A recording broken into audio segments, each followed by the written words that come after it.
information was coming from an authoritative source and being pushed out. Things have changed dramatically. Sure.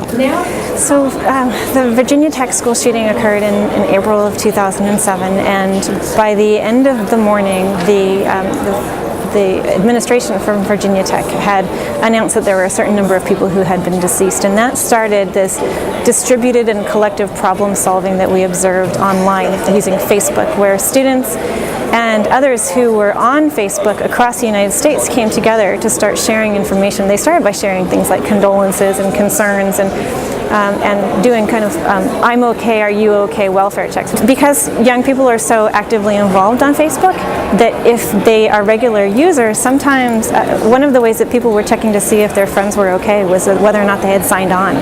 So if they hadn't signed on, it was kind of a tacit explanation that something was wrong.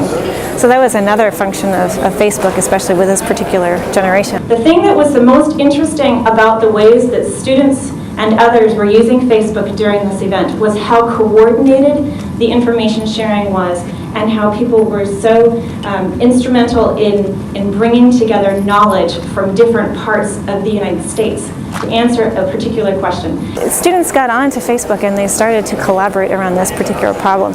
And so in the early afternoon, the administration had said there are 32 people who were deceased. And within that, it became this problem space. There were 32 names to identify.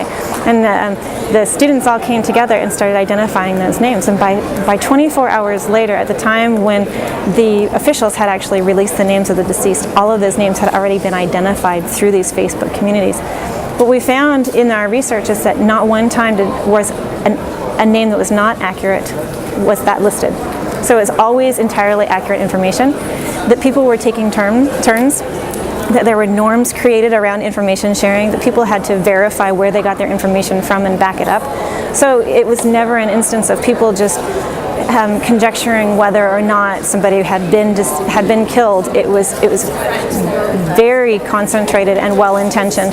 If people put out a name, it was because they were very certain that that person had been killed. And so it wasn't rumor-driven or misinformation that was being shared. It was well-intentioned and accurate information, which I think is a real surprise to people who think of these collective communication tools like Wikipedia and other kinds of things where people can generate information and collaborate on information.